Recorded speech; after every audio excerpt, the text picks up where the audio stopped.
my pleasure to introduce today's speaker, Professor Rosalie Moffett. Rosalie Moffett is the author of the poetry collection Nervous System by Eco Press, which was chosen by Monica Yoon for the National Poetry Series Prize and listed by the New York Times as a new and notable book, as well as the poetry collection June in Eden by OSU Press. She has been awarded the Discovery Boston Review Prize, a Wallace Stegner Fellowship from Stanford University, and the Plowshares Emerging Writer Prize, and her work has appeared widely in literary magazines. She is also an assistant professor at the University of Southern Indiana here. Professor Moffett, I'm excited about your reading and the discussion that's going to follow. The screen and virtual floor is yours. Thank you, Quentin, and thank you so much for all of your work setting these up. They're so much fun to see what everyone's been able to accomplish. And I'm really grateful to the College of Liberal Arts for giving me the course release and allowing me the support to work on some of these poems that I'm going to read for you today. And I thought I'd start with one that has some recognizable local landmarks in it. And I want to thank Ronald Mitchell for pointing me to the Yum Yum Chinese food restaurant in Henderson, which is in this poem. Birthday dumplings. From the Yum Yum Chinese food drive-through in Henderson, Kentucky, styrofoam clamshell on my lap, warm and weighty as a sleeping baby in the tiresome rush hour, bumper to bumper with winter's unripe sunset crumpled at the edge of the horizon. This, like every other second on Earth, pre-packed. You hardly ever feel the chambers filling, bottles on a conveyor belt whose luminous shapes you later find lit and layered behind a Quickie Mart's glass door. Once I fancied myself low maintenance, minimalistic, could go whole days without buying into the sky, crawling with soft clouds, its knockoff displayed like a store brand shampoo just adjacent on the river. Now, with a pile of empties mountainous behind me, I see how many seconds I've chugged through, unable to resist what the world made for me in its gleaming factory. If you're not paying for it, you are the product. So be it. A vessel for time, like those large glass vases in nice hotel lobbies full of faux citrus or stones. Odd nod to Aesop's thirsty crow, who filled the pitcher with pebbles. I mean, just think of it, how just now a horse is escaping the Ellis Park racetrack, is tearing down Highway 41, gorgeous specimen of longing, unforgettable spectacle. Yes, this is what we've been waiting for in stopped traffic. The sheriff to corral it, for whoever's job it is to spin the sign from stop to slow, day glow vest smoldering like a solar flare to do so. We go. The horse will escape over and over on the news all night, refilling each moment with the kind of grace easy to forget is the middle of the story. But I'm thinking of the world as a resourceful crow, plunking one pebble after another into my life, how it will dip its beak at long last into whatever it's been longing for all these years, how it's been watching it rise to the lip.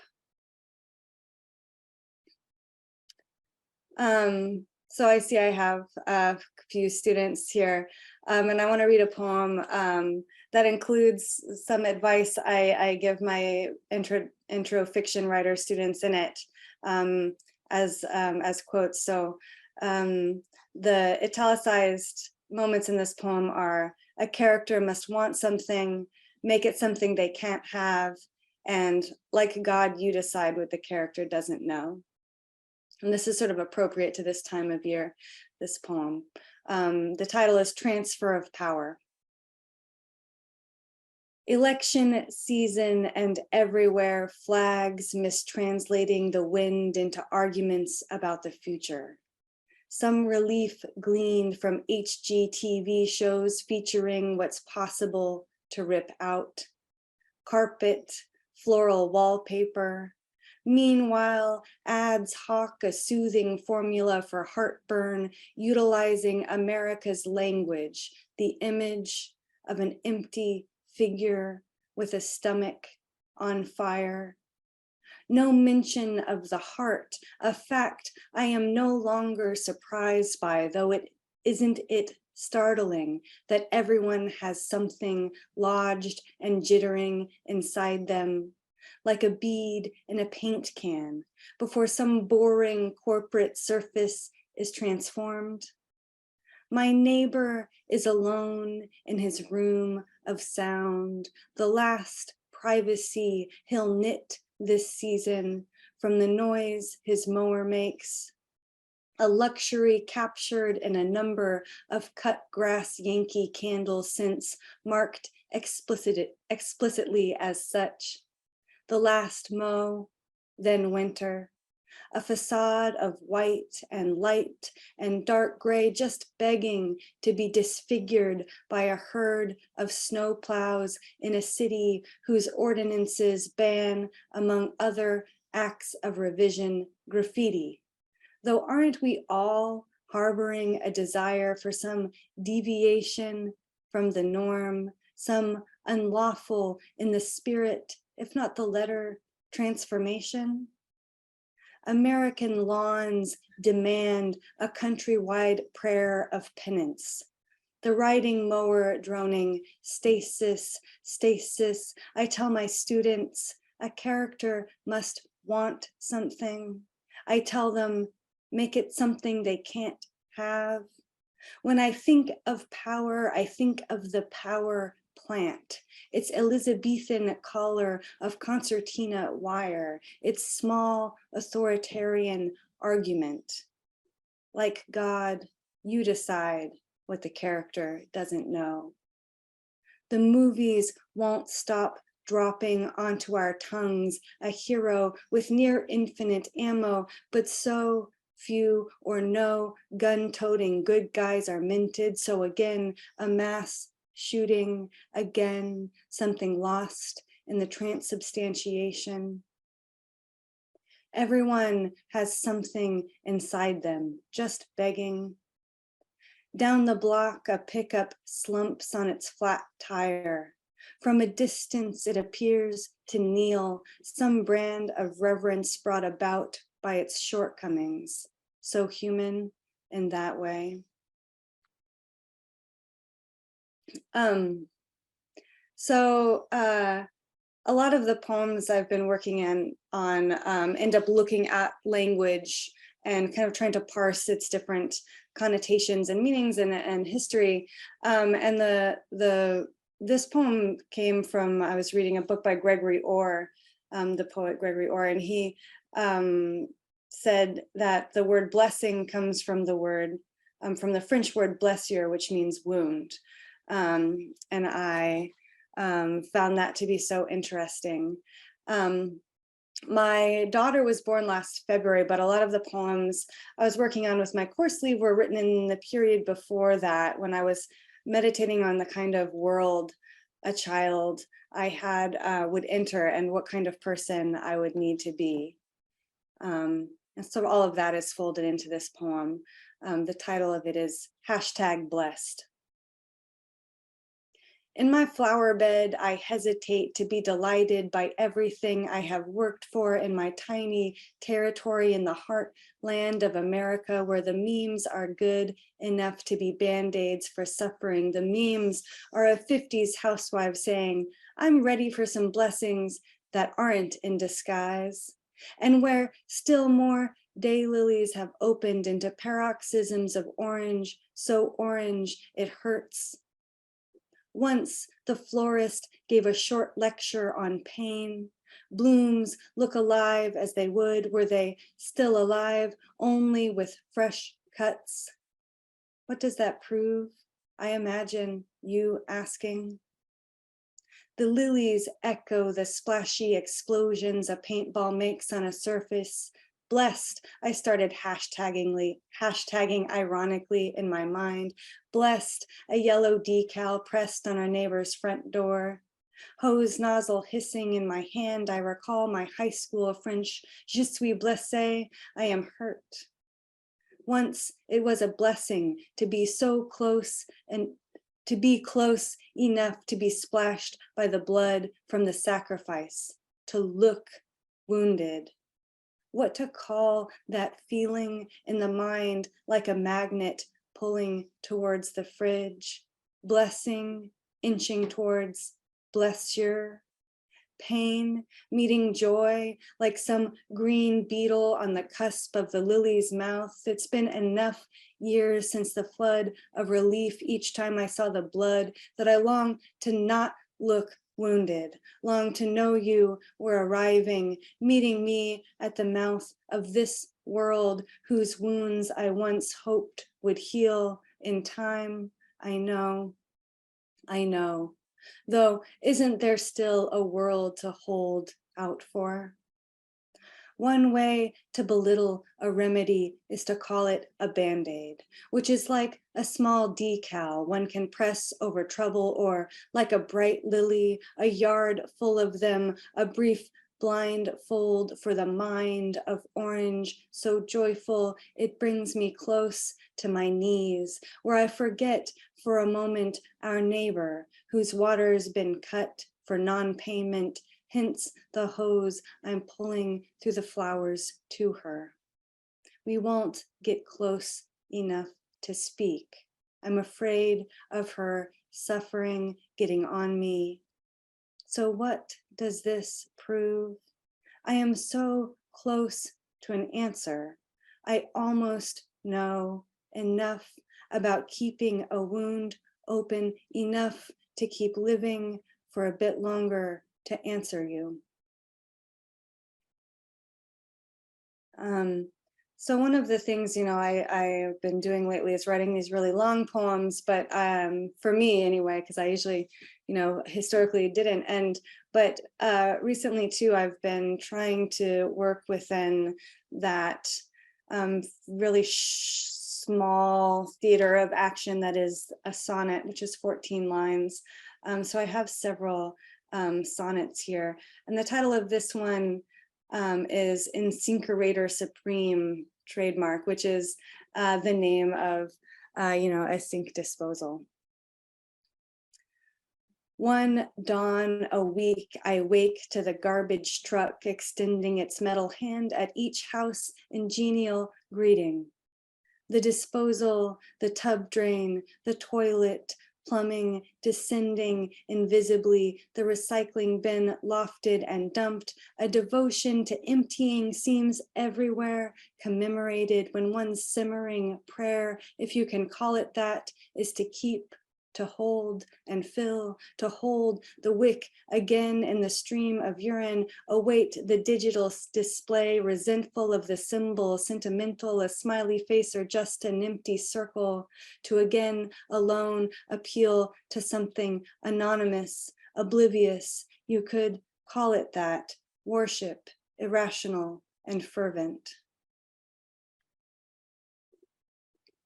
And I promised I have to read all the poems with all the nouns in my description of this reading.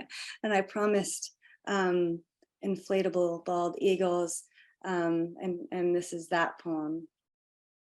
The local car lots like clockwork, erect, inflatable bald eagles, Veterans Day, Memorial Day, 4th of July, they fluff mushroomish into view, offer an anatomically incoherent thumbs up to the expressway, overpass, or fashion mall. I've been trying to get things right, jabbing my little trowel into the soil, but who cares if the eagle has thumbs? Let him have them, see what happens. You know what hands mean, a grasping, a relentless desire. That's what I learned at 10 from where the red fern grows, the boy traps it by nailing a shiny bauble to the raccoon must choose to let go of to escape. Oh, I cried for the creature, the baby, size raccoon handprints left in the mud, precise record of presence there. I go again with my reverence, exact distance between zinnias, exact life plotted like a raised bed. The eagles are always lashed to the pavement, their yearning a danger to return on investment.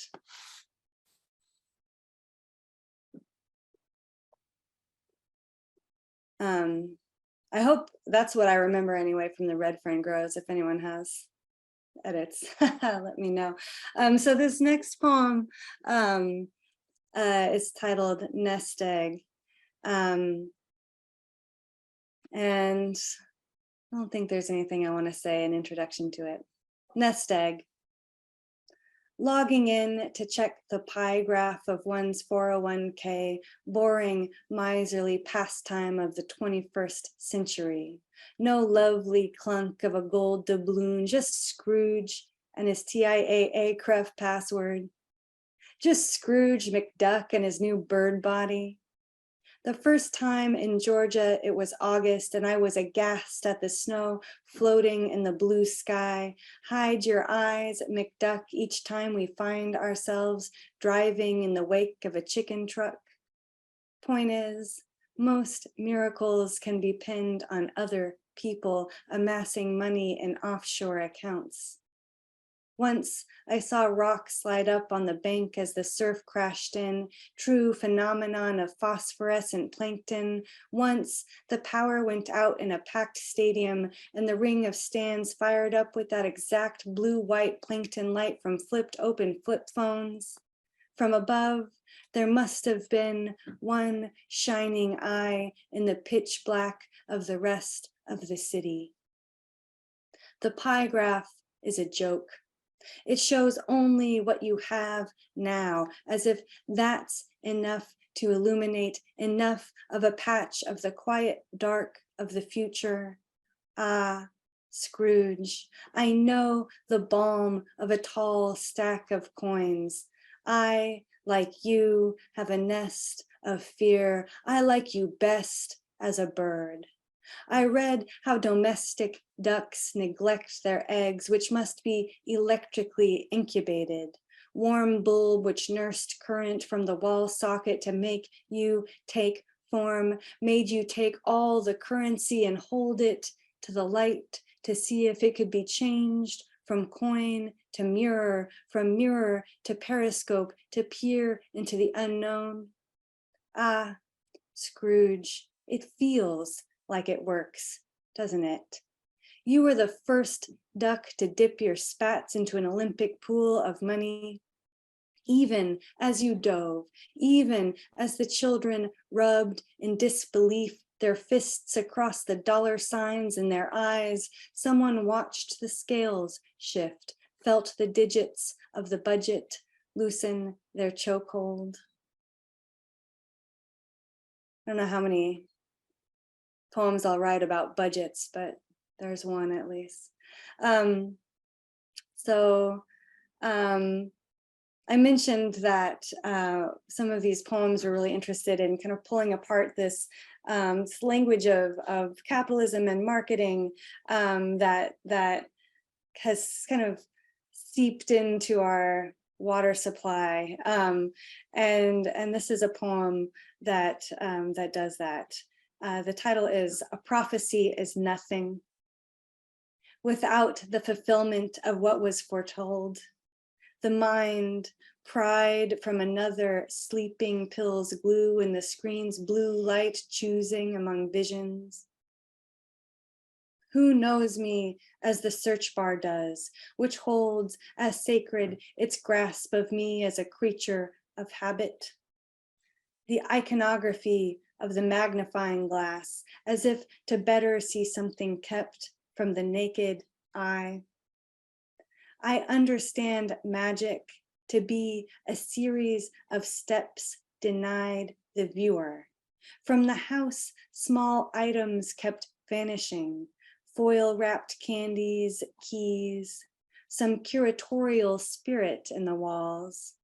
Search results of purchasable metal snap jaws or the escape room style live traps spread before me in a grid like a tarot reading.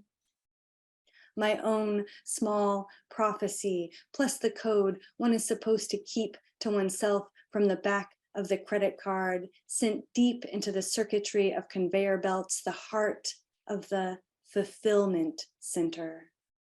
I understand prayer can be traced to the first ever need for help from an entity greater and more capable than the self. Amazon never sleeps. Amazon closes as if pulling tight a black suture, the distance between desire and the fulfillment of that desire. I was promised full control. I was promised minimal risk of false triggers or stolen bait. It is a mistake, like sending a result back through Google Translate to regard the pack rats as akin to those hoarders featured on TV. A pack rat would never save what it could at any moment eat. Theirs is a desire for beauty. This, like the pair of silver earrings of which one remains in my possession, we share. Rat that has its house inside my house and inside its house, my things. No one wants a thinking to be taking place inside their thoughts, and that's how it feels. The stars, I've noticed, are no longer whole in the 5-star rating. They fill by small fractions. Fate is still their purview. Helpful horoscope narrowing what once seemed an infinite field of will. Don't think it's a coincidence, the oral overlap of prophet and prophet. The highest reviewed trap is said to furnish a humane end thanks to the above average speed of the mechanism. The highest reviewed trap arrives promptly on my doorstep. Researchers know pack rats make trades, e.g. whether to drop what they already carry for some new treasure in their path placed there by an unseen hand. It's so easy these days to later receive what you thought you needed from night's emporium of urgencies. The multitude self-populates with algorithmic precision what it thinks you'll want. What's hard is knowing what may work best as bait, since clearly the bait must be better than what the rat already has. I'll stick with my animal theme with this next poem. Title is Hawks. Their brown shapes in the brown gray hills. As a child, I trained myself to see them just so I could see them. Isn't that the system of fortune we embrace? To spot something rare foretells good luck? Or is the luck the 4-leaf clover itself, a scarce sight its own blessing? Had I known, would I have spent those long hours sprawled in the schoolyard looking? If I had known that's all it was, yes, of course I would have just imagined it. One green stem, leaf, leaf, leaf, leaf. In a sense, I could have had so many. One question I often ask is, what is good enough? Yesterday, I held aloft the largest box of Lucky Charms I'd ever seen, like Moses with the 10 Commandments. Bizarre excuse for marshmallows, and each misshapen, I know from past disappointments, so I returned it to the grocery shelf. My pleasures are limited to watching from the window of a school bus winding through my memory's gray canyon, picking out the birds from the background they designed themselves to disappear into. The longer I live, the more past I have. I can say with certainty that I am fortunate to sit in this green chair, half forgotten cup of coffee near me, vision muffled by layers of daydream. To say, in a sense, does not mean you taste or smell it. Partially true, from one angle. I'll admit the real thing is yielding and good. The imagined is hard and strange, warped pastel rainbow in the cereal you hardly see before it's coloring you from the inside. My inside is all hawks, or hawks in the sense that I'm training myself to eye the landscape of my interior as I sit here, learning to make out the shape of a blessing, brown-gray silhouette of a thought I'm letting you see. And don't you have it now? And isn't that good enough?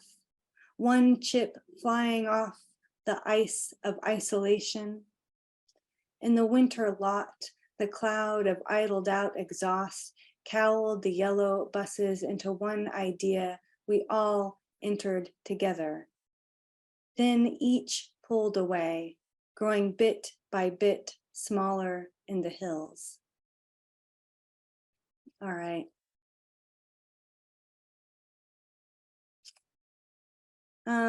So for some reason, probably some psychoanalysis would tell me why, in this batch of poems, there are a lot of birds, eagles and hawks and ducks and now chickens. So I have this next is quite a long poem, and it has a reference that those of you who remember the 90s will remember those TV ads which said, this is your brain, and it had an egg, and it said, this is your brain on drugs, and it had a fried egg. So that comes into it. And amongst a lot of other stuff. And I think this one really goes back to, this time, pandemic winter meditations on, again, the country that we live in and its inequity, and this sort of anxiety about what it would mean to, bring someone into it. And for those of you who have had chickens or taken care of chickens, there seems to always be one that the other chickens beat up on, and that was kind of, that started this meditation for me on the nature of things. Mostly dumb, but hens are finely tuned to length of days, won't lay in earnest till after the equinox. Silver sliver of additional light they measure from their mud yard, heads cocked to the sky. The same gut process spin of tumblers unlocking a stock of promise I feel for and find nothing. If not instinctual calculus, the hens perhaps receive a sign from a deity whose mythos is beyond us, who allows the smallest her status, her neck defeathered and red from pecking.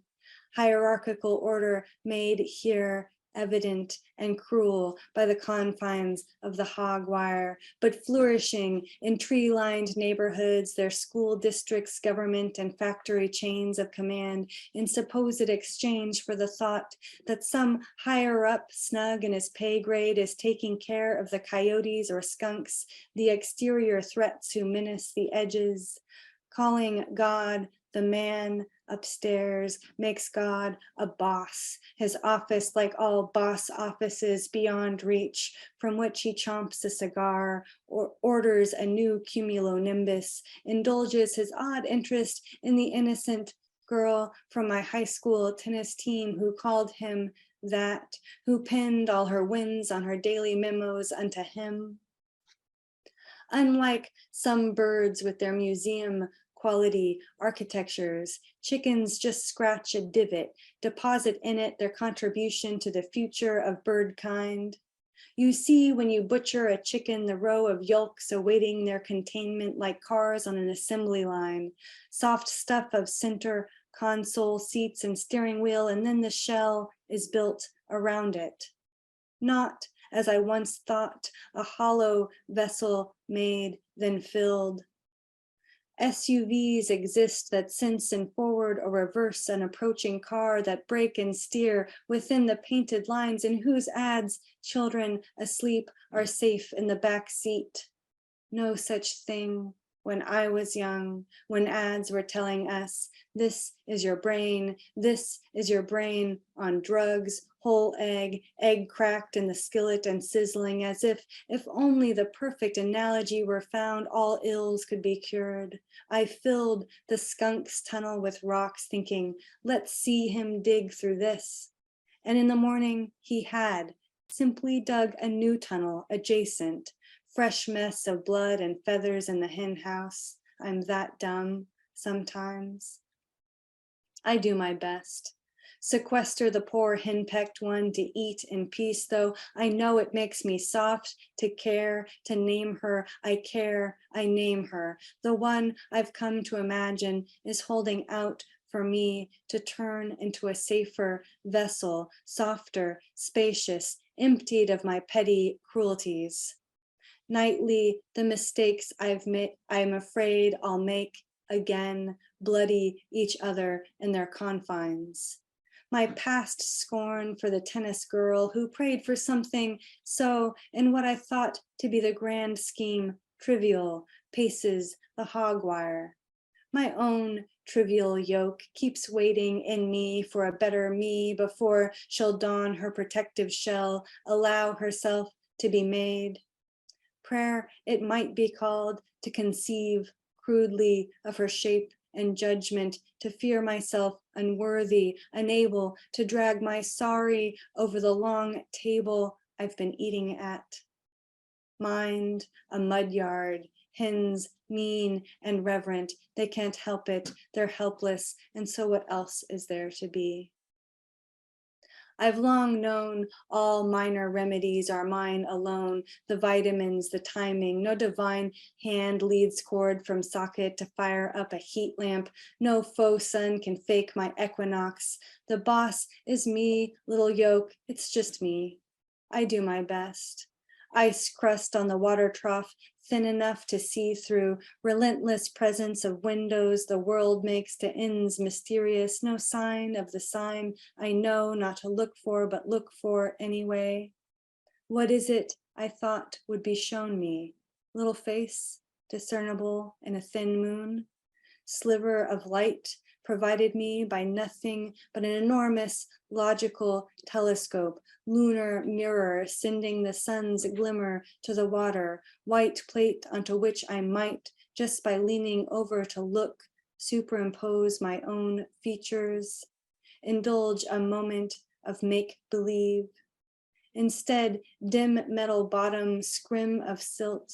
Instead, that fence, that barb I keep catching on between the two things I want to be one, make, believe. I know there exists a fence that, were it undone, from each direction something would creep at dusk, hungry, after, white feathers for miles like confetti. And I'll just read one more little sonnet for you. Happy. In the Doppler weather app, the weather of the past is free, but stops like a dog against a hidden fence at the present. For a fee, a switch can be flipped in the phone's brain to let the storm crawl across the barrier between the known and foreseen, let it clothe the tri-state area in color-coded clouds. There's an odd relief in releasing the whirl to its desire, its projected desire, like unleashing the dog into a field of geese, and then the geese are gone. Having made them rise and disappear, he is happy where they were. Everything's a prayer anymore. Everything's the air into which desire rises scatters. One could be like the dog. All right. That's it. That's all I have for you.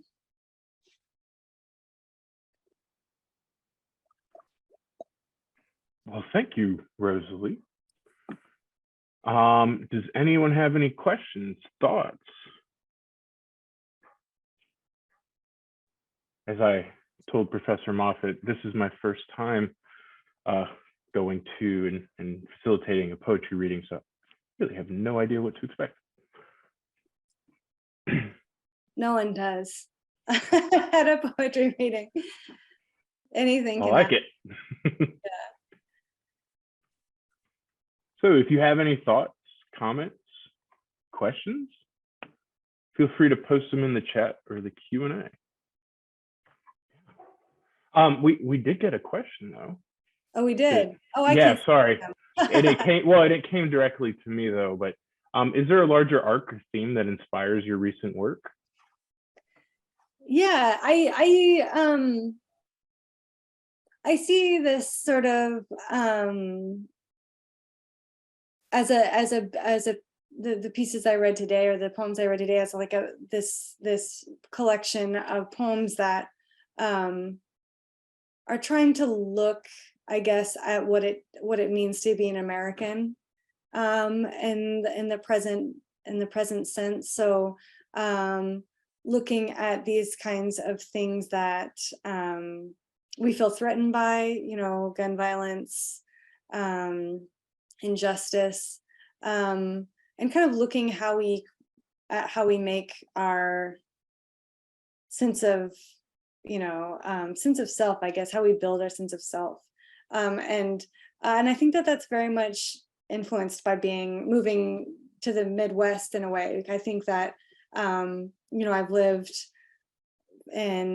grew up in the Pacific Northwest. I lived in Indiana for my MFA, and then California, and then Georgia, and then here again. And I think that just like going all over the country has kind of made me want to examine this identity critically.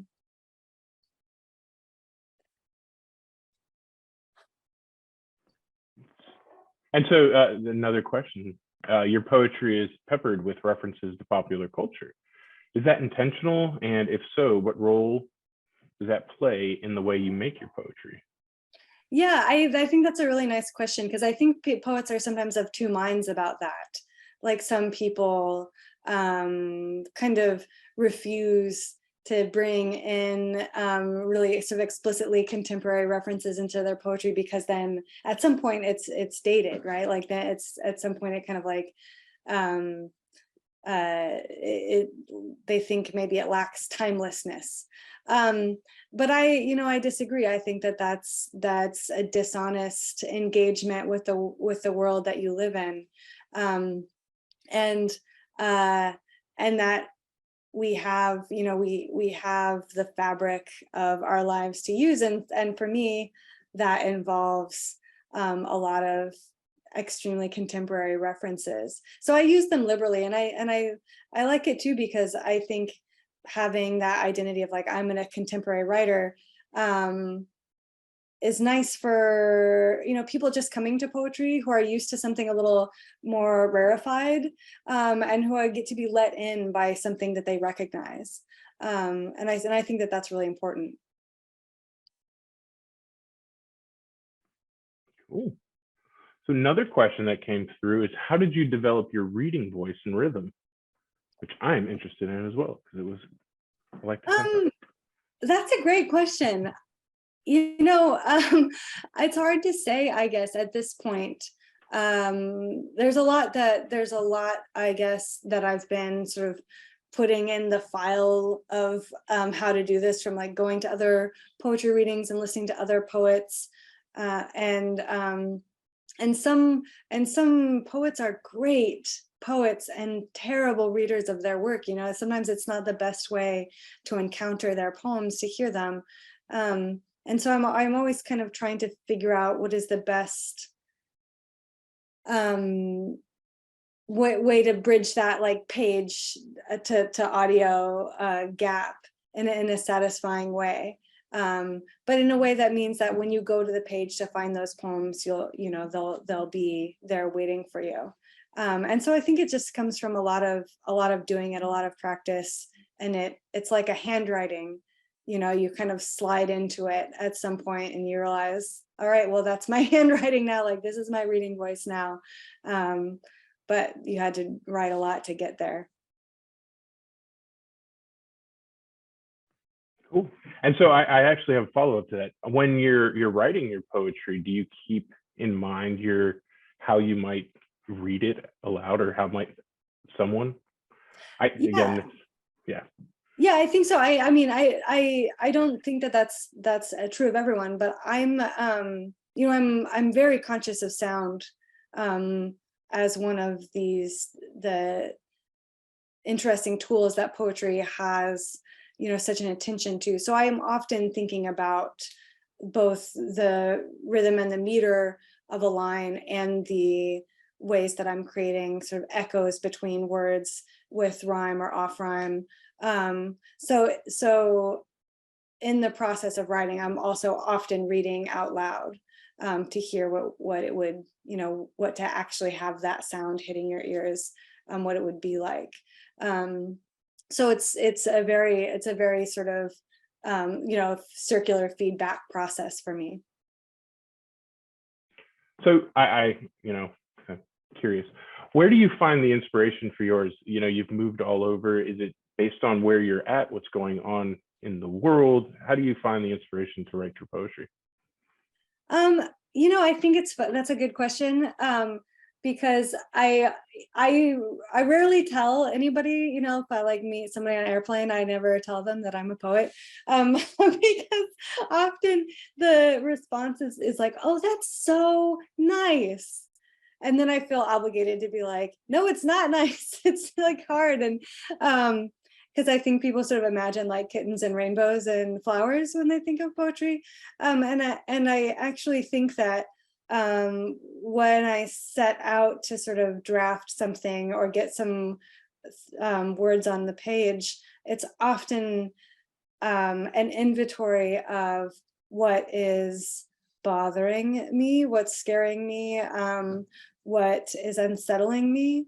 And because poems then are a way to work through that, confront it, and think about it. And make it take a shape that I can see. So it's actually, sitting down to write is often like that, a lot of engaging with these difficult things. But then on top of that, right, I'm always sort of I have my notes app on my phone, and I'm always keeping little things that I see there as partly like inspiration, bits of language. And I was really struggling to choose what to read for this particular reading, because I have so many like things from the Lloyd Expressway in some of these poems, and like billboards and signs. I've been really interested in taking that sort of public language and putting it into poetry. So, inspiration can, I guess, come also, from the weirdest places, but it's definitely, I think I'm very grounded in location, in the place where I am, where I'm writing from, or in the place where I grew up. Like all those, that for me is the grounds from which I take a lot of the images, and things that I use, like that. The penultimate poem that I read about the chicken yard. Like, I don't have chickens here in Indiana, but my parents have chickens, and so I've spent a lot of time with them and taking care of them. So that's something that I'm pulling from, a memory that I'm pulling from. Thank you so much, Professor Moffett, for leading this reading and the discussion. I want to thank everyone else who has attended. Thank you for coming, participating, listening.